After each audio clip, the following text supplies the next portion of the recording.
Welcome to Caffeinated with Carrie and Jake. My name is Carrie Eiler, Director of Private Clubs here at the Belter Companies, and I am joined with my dear friend, Jacob Shalin from Espresso Sochi. Jake, take a minute, tell us a little bit about yourself, the company, shameless plug, biggest importer of Italian-made espresso machines, and obviously what your favorite caffeinated coffee beverage of choice is these days. Absolutely. One, thank you for having me. Really excited to be here with you. Kind of like you said, we are the largest importer of Italian espresso machines into the United States. We've been doing this as a family business for close to the last 20 years, and I've been lucky enough to kind of join this roller coaster close to 2.5, 3 years ago. After spending a lot of time in, big business corporate America. So at the risk of making this an entire podcast about unreasonable hospitality, we really try to bring the corporate smart and the restaurant smart to the industry and have a tremendous amount of fun doing it. Favorite caffeinated beverage right now, I am the proud father of a very crazy 2.5-year-old with who knows, by the time this airs, my wife and I are due in a couple of days. So maybe one by the time everybody else is watching this. So I am just a very pure double espresso kind of guy because I can get them quick and they hit fast. That's awesome. Well, I'm super excited to be talking to you about what I believe is the most important meal of the day, coffee, and something that is an experience that really exists everywhere, right? It's the church basement, it's McDonald's, it's Starbucks, it's your private club, your cup of coffee when you're visiting your grandmother at senior living or at the hospital waiting for somebody to get out of surgery. And so it carries a lot of meaning. And I know you agree that it's where relationships start, deals get made, days begin, they reset, and hopefully people linger a little longer, especially in the hospitality institutions and organizations that the two of us serve. So, in your experience, across the country, helping operators, owners develop really great coffee programs, what do you think, sets them apart in terms of approaching that, not just as a necessity to offer coffee on their menu, but make it feel more of a ritual that is consistent every time their members and guests maybe come to their place?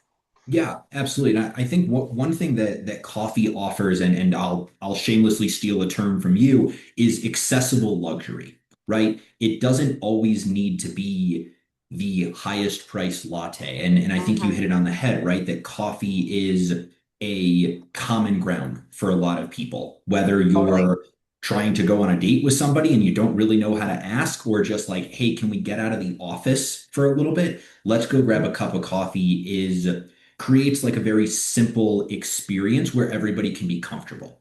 And I think the best restaurants and experiences that I've had around coffee are when the operator has thought about a system, right? So as I Mhm. come into your club, your restaurant, etc., what steps has the operator taken from like the conceptualization of we're going to have a coffee program to make it seamless and enjoyable, quite frankly, for somebody to say, I would like a latte. You Right. move them down the bar where they get the experience of watching somebody craft a beverage for them. And then they get, at the end of the day, a tremendous beverage experience more so than they would have gotten somewhere else. So I think kind of that early conceptualization of how can we be efficient in providing this experience to our guests has always served, me and our partners the best.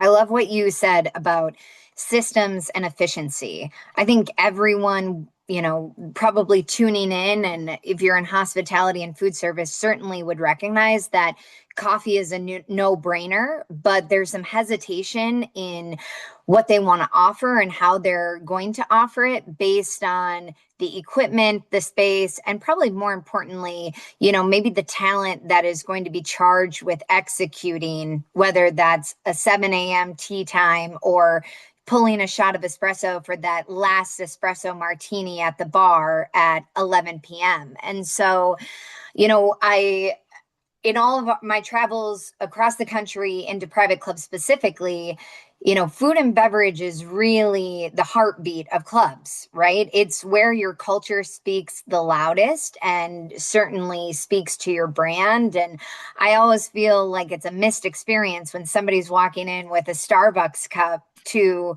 the most logoed institution probably in your life, your private club, your country club, your golf club. And so making sure that partners like the two of us, the Belter companies and Espresso Sochi, can be there to help people establish not only something that is going to enhance the member experience, but like you said, be efficient, systematized, optimal for team members to use day in and day out. We talk about coffee as more culture than commodity, but the global coffee industry is north of $269 billion. And Hmm. so, as we look at food and beverage, food service, hospitality across segments, even beyond private clubs, we should all be wanting to capitalize on that, right? It's like have another concept or outlet in your private club or at your resort, making sure that you have, that moment in senior living, making sure that, your dessert program is enhanced by your coffee program, as is your bar program. And so, it's as much, creating an experience as there's real dollars on the table. I mean, I think the National Restaurant Association and the National Coffee Association just came out with statistics as in, once a week on average, somebody is going to a coffee shop to get an overpriced espresso drink, right? And so, being able to capture that in your private club specifically, or your hospitality institution, I mean, it's market share for the taking. I mean, what would you say? I think, going back to, it's a little bit of an afterthought at the Belter companies. We come in to redo a lot of deferred maintenance and renovate old kitchens, bars, but very rarely are we talking about, well, where's the cafe? Or, what is the weights? How is this wait station really going to support an elevated coffee offering? I think anytime that we can come in with a toolkit for operators and owners and decision makers to follow is better. Where do you think is the best place for owners, operators to start when, they're in those conversations with their food service designers, with their architects, with their food and beverage team of like, where do you start in terms of Yeah. thinking about the coffee program and just where to look even at equipment? Yeah, all very good questions, and clearly you've been around a lot of private clubs who all bring that ultra premium experience to their members, and at the end of the day, that's what we are in business to do. I think most operators or any good operator gets into the hospitality business because they take a tremendous amount of pride in what they do, right? Mhm. They fell in love with cooking and hospitality at a young age and wanted to share that love for the industry with everybody. Personally, I fell in love with cooking because I was raised by my grandparents and watched my grandmother cook every single night. And she cooked to the exact same Frank Sinatra album every Oh my single night. gosh. That's So, awesome. there's a tremendous amount of pride in what she put on the table for us. And hand to God, whenever I'm in the kitchen, we're still playing Frank Sinatra, right? So like that culture, those customs are why people love this space. Hmm. And they love one very specific thing about it, which gets them into this. Coffee very typically is not part of that love or like recognized love, right? Right. But they the good operators will recognize that, hey, when it comes time to driving incremental dollars to your program, beverage is hyper important, especially Hmm. coffee. So I think as they're looking at, or once they've come to the realization that, hey, we need to have a really upscale coffee program, there are a few things that they should think about. One, and that we're going to bring this up probably a couple times over Yeah. this conversation, is how do we work efficiently in our like during service to make sure that when Carrie comes up and says, "Hey, can I get a latte? Can I get a cappuccino?" we make that drink as fast as possible, as uniformed as possible, and with the highest quality in the cup, right? Because the last thing that Carrie or anybody else at her table wants to experience is your drink comes out first, the person sitting next to you's drink comes out 10 minutes later, Right. and the person next to them comes out, excuse me, fast. However, no three of the same drinks taste the same. So Right. creating that uniformity, I think, is really important. And a lot of the equipment that we personally service allows the operator to say, okay, I know that serving a high quality beverage is critical to my business, especially in a private club, but Mhm. I might not be able to find the best employees to service that, right? So Mhm. whether you are an ultra trained barista champion or just somebody that they pull out of housekeeping because somebody no called and no showed, Yes, we which can is help. happening all over the country right as we Yes. speak. Yeah, I think we'd both be lying if we said, oh, well, I've talked to this F&B who has never had somebody call out like that. That unfortunately doesn't exist in our Yeah. industry, right? Right. So, however, that price of that latte is still going to be $7 regardless of who's behind the bar. Right. So when we work with people like yourselves, other consultants, food service designers, a lot of the questions that we ask are based around that operational efficiency. How do Yeah. we make sure that all of your guest experience is exactly the same time after time, day in and day out, regardless of who's behind the bar? Yes, obviously, would we all love to have barista champions making lattes at the private clubs where we're fortunate enough to go. However, that's not the reality of the situation. So Right. we talk a lot about pairing equipment together to make sure that there is a system in place and the establishment runs properly. That's the name of the game for us. Totally agree. And I think one thing that stands out on what you just said was the choice of equipment. And this is true in every vertical of food service equipment. Underbar, you know, fryers, griddles, flat tops, rationale, combi ovens, anything that not all equipment is created equal, right? Correct. We're fortunate enough to have a tremendous amount of vendors and manufacturer partners, but it's just like a club or, a partner. There's a right one for the right the right person. And so it's our job to kind of make sure that that fit is perfect. But it's, Yeah. one analogy is, it's going back to what specifically we're talking about today with espresso sochi is when you think of espresso, you want Italian. Just like if you want a pastry or a croissant, you want French. And Correct. so I think bringing some credibility and some validity to your coffee program through the choices you're making in equipment is where you start.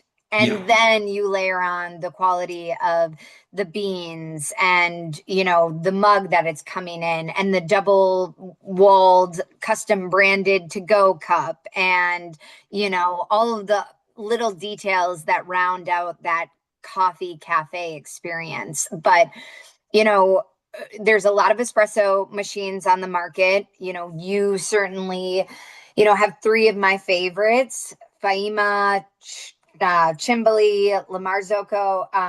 What questions are we asking or should we be asking before we dive into picking our commercial espresso machines? Yeah, and I think you brought up a couple of things that are important to highlight, right? Like I'm a big fan. of simplicity and not changing something that's not broken. The greatest espresso machines in our opinion are developed and built in Italy, and that's why we choose to work with brands like Faima and like La Marzocco, because they are built to last. There is a representation of quality in the name and the equipment, and quite frankly, they're just really pretty too. Yeah. And Well, there's some that, brand recognition. yes. And I think, again, speaking specifically to, the luxury side of hospitality, private clubs, resorts, boutique hotels, every choice that you're making down to the espresso machine is speaking to your brand, is speaking to the standard of excellence that you're trying to uphold. There's just a lot of tie-ins with that. And so it's more than just a great semi-automatic espresso maker. Yeah, absolutely. And I think something else that's important to note is it's not necessary. Yes, it is mainly what you're buying. You don't want to buy it right or buy it twice, in my opinion. But it's who you're working with, right? So I'll Totally. quick story. Growing up, when I used to be athletic, Nike was my absolute favorite brand. And as Nike was really getting going, Phil Knight stood in front of a room of runners, which is how Nike started as a business. And one of the kids that he was trying to sign stood up and said, why should we be a Nike athlete? And Phil said, of the people in this room, stand up if you run 4 days a week. And like almost everybody in the room stood up. Then he said, remain standing if you run 6 days a week. But a number of people sat down. Stand up if you run 7 days a week. There were still a couple people standing. Stand up if you run 7 days a week, rain or shine, night or day. It doesn't matter. You're getting out there. And like five people were left standing in the room. Phil Knight said, the group of you that are standing, when you're running and it's pitch black at 5 o'clock in the morning and it is thundering down and rain and just disgusting, Nike are the group of people standing underneath that light post on the side of the road cheering you on. And that when I heard that, I just absolutely loved it because that's why we get out of bed every day. Yes, would I love every single espresso machine to come from us? Obviously. However, outside of that, we are here cheering on the hospitality space and making sure that those operators, when it is 4 o'clock in the morning and something goes wrong, we are there to answer their call. We are there to answer their email. And we're very fortunate to have the team in place across the country to support them. So for somebody like yourself who does projects everywhere from Minneapolis to New York to Arizona to Timbuktu, chances are I've got people there who are ready Right. and able to help you. And I think that's so much of what we bring to the table as an organization is we're going to support ultra premium brands with ultra premium service. And that's, I really feel, where we stand head and shoulders above a number of our competitors. And at the end of the day, we're a family business, just like a lot of these restaurants as they get started Mhm. out. No different than them. Our name is on the door. We need to Right. be successful, and we need them to be successful as well. So it's a very symbiotic relationship there. That's awesome. I think for, private club operators, sometimes there's maybe a myth or a misnomer that, things are less expensive going through a leasing program of Mm. equipment through, whoever they're getting their beans from, et cetera, et cetera. And, for a lot of clubs, I think that can be a really great solution.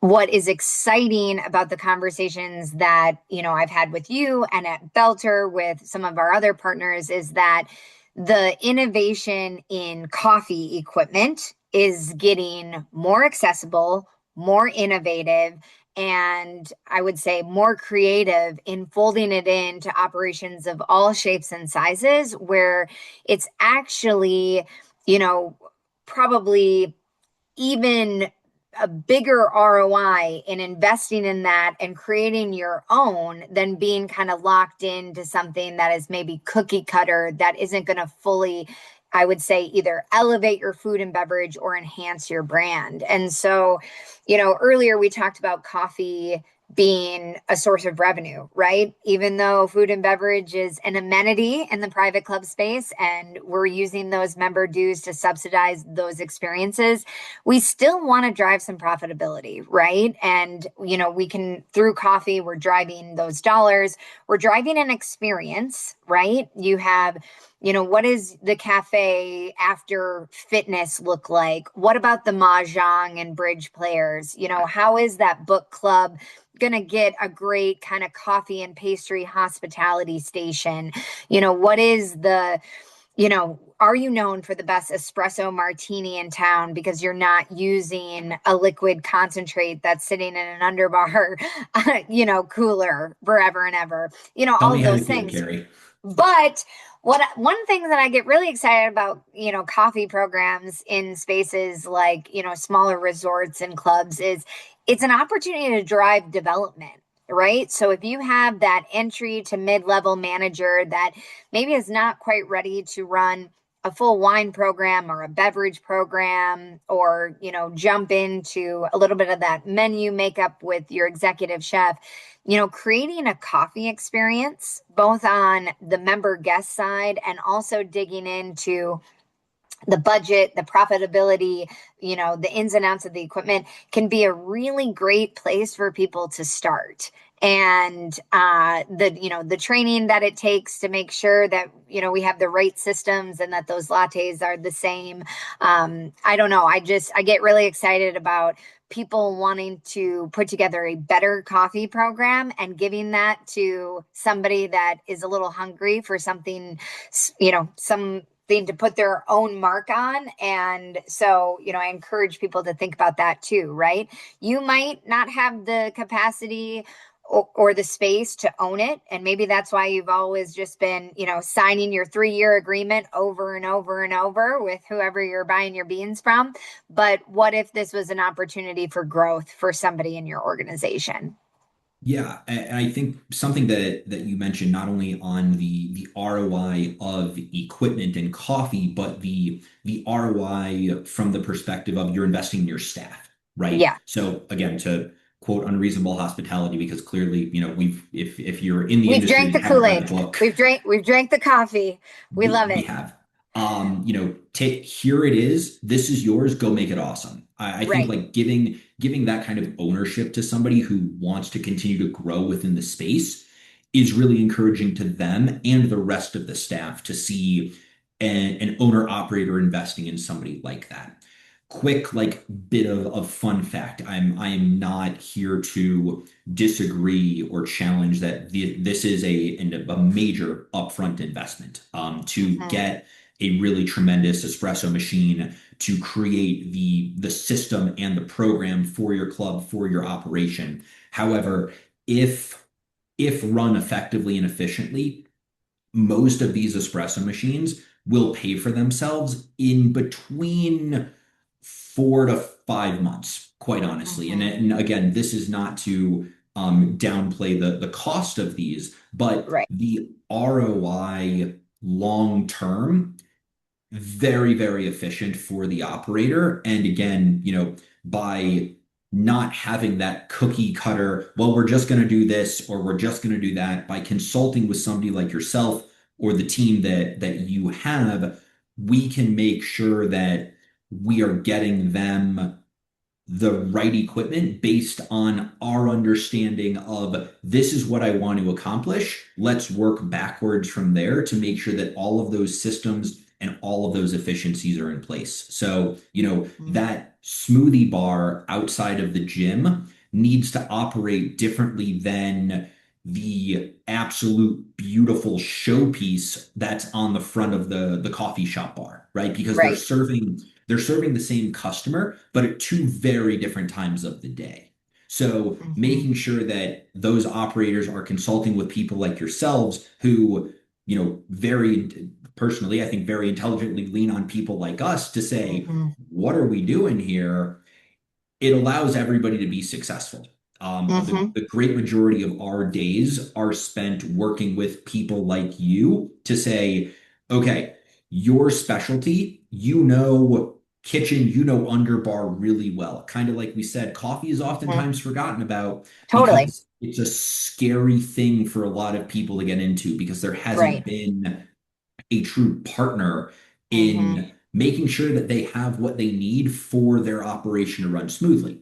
That's really where we try to come in and make sure that not only people like yourself, but also that end user operator who has to get up and work the equipment every day know what they're doing and feel confident and comfortable in it. Right.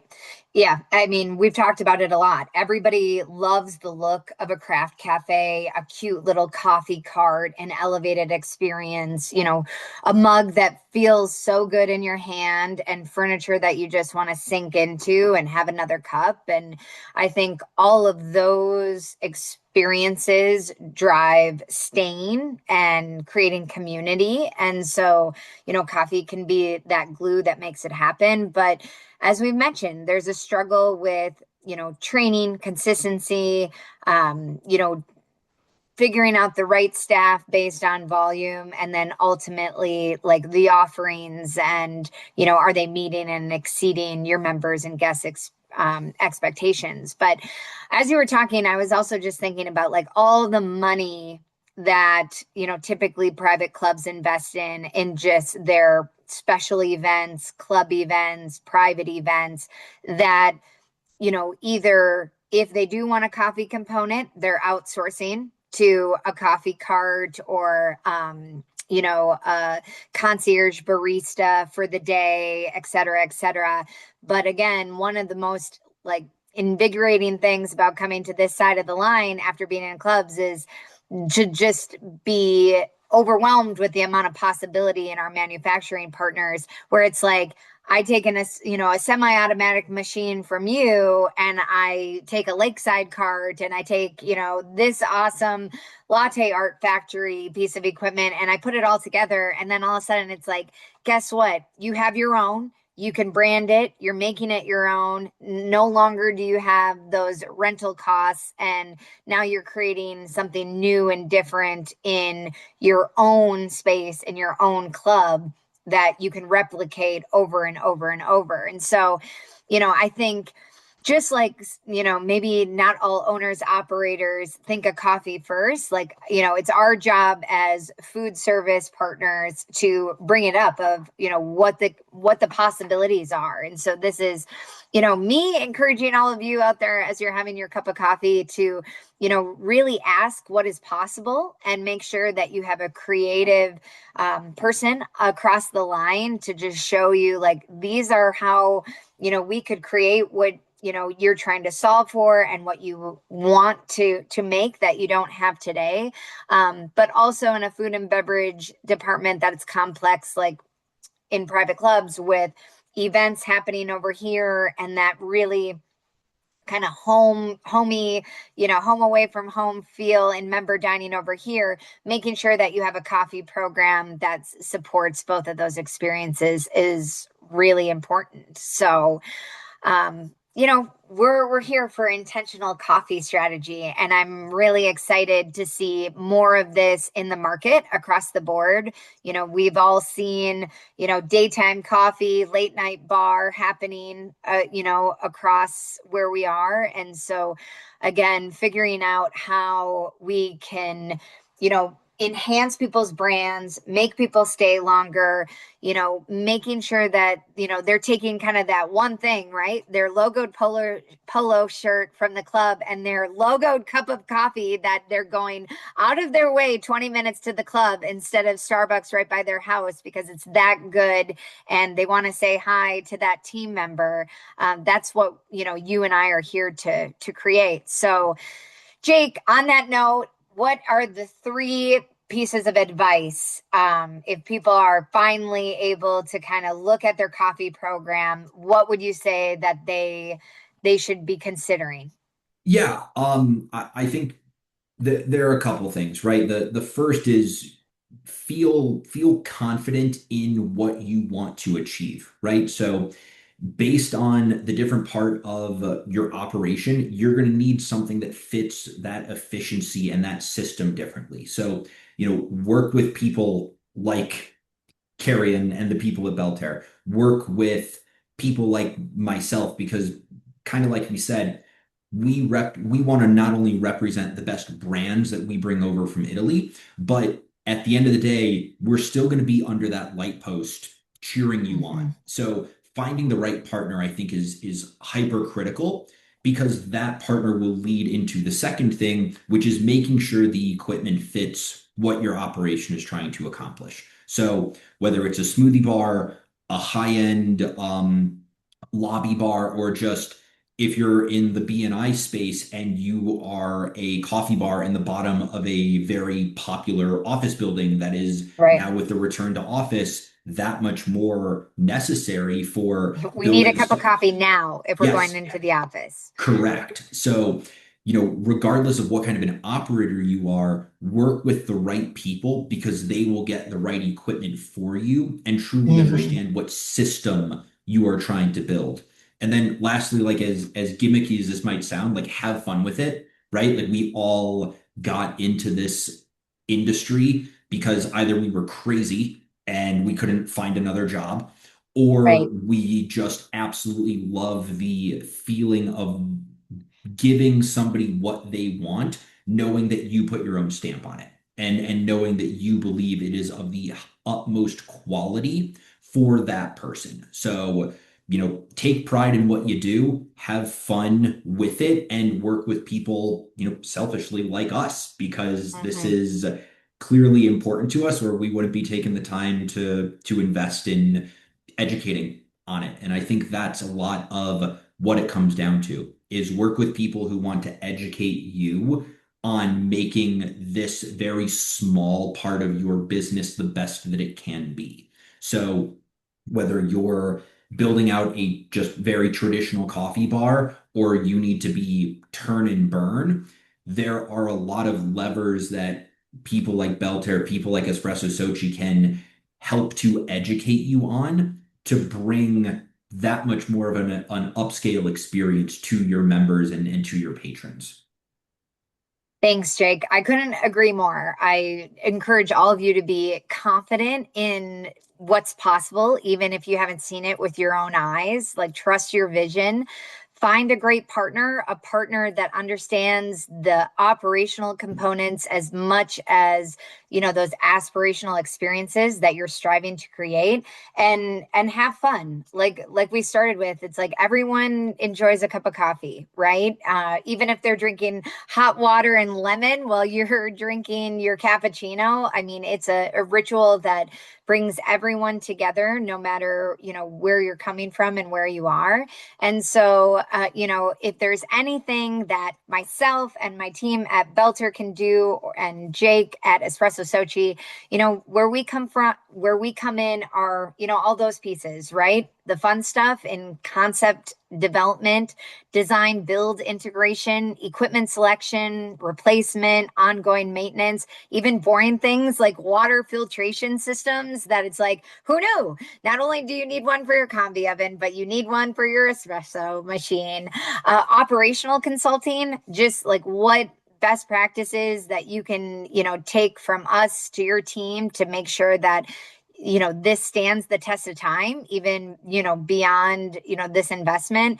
And then, of course, the experience and branding alignment. At the end of the day, we want your coffee program to speak to the wonderful cultures that you're building at your clubs, at your institutions, at all of your hospitality organizations. And we can't wait to get started. So thank you, and stay caffeinated.